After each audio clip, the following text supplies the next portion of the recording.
Méditation sur le psaume 140. Seigneur Dieu, force de mon salut, tu as couvert ma tête au jour du combat.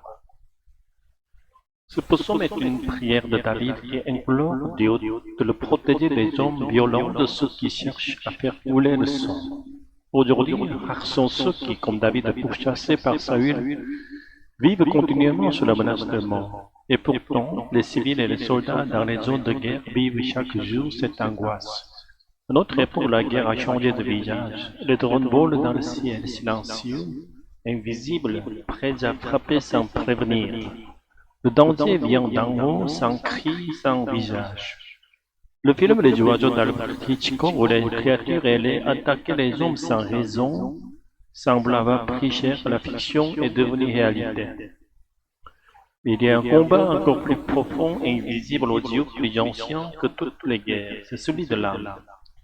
C'est dans ce combat que Jésus est venu nous secourir. Comme un bouclier vivant, il a couvert notre tête au jour de l'attaque. Il a pris sur lui le feu du mal. Sur la croix, il a vaincu les puissances des ténèbres. Et pourtant, après cette victoire, tout n'est pas encore accompli en nous, car il reste dans notre cœur une autre bataille. C'est contre notre propre convoitise, notre inclination au péché. Ces choses sont liées à notre souffle, elles sont enracinées en nous. Jésus ne les a pas arrachées de force, car il voulait sauver notre être tout entier sans nous anéantir.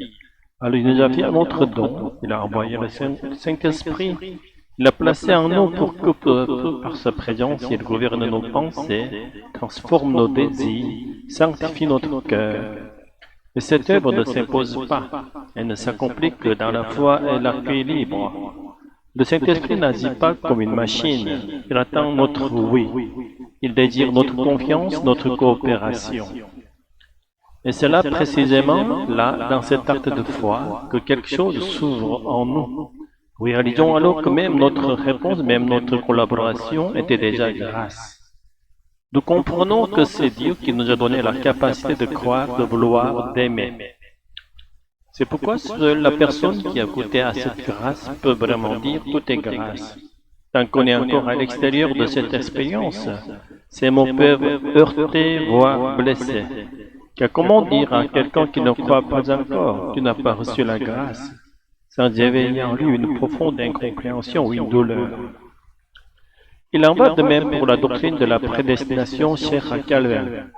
Ce n'est pas une froide construction intellectuelle, mais le cri de louange de celui qui, dans la joie du salut, reconnaît que rien ne vient de lui, que tout vient de Dieu. Ce n'est pas pour convaincre ou humilier, mais pour glorifier l'amour souverain. Ce mystère, s'il est expliqué sans cœur, devient un mur, mais lorsqu'il est vécu dans l'adoration, il devient un chant. Chers frères et sœurs, vous qui avez reçu Jésus-Christ et qui avez accueilli le Saint-Esprit, vous vivez dans un monde où les drones peuvent vous menacer à chaque instant, et pourtant votre vie est cachée en Dieu.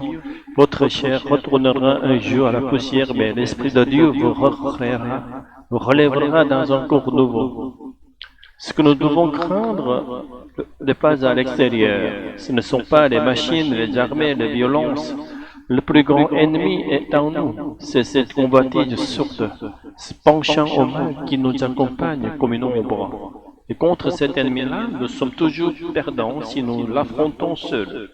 Mais si nous laissons le Saint-Esprit habiter notre cœur, si nous lui offrons le trône intérieur, alors il établira en nous le règne de la paix, même au cœur de ce monde troublé. Puis chacun de nous devenir ce chrétien béni, qui reconnaît l'Esprit, l'accueille et lui remet les clés de son être. Alors la paix du ciel descendra en vous, ici et maintenant, et la victoire du Christ deviendra votre paix. Alléluia, Amen.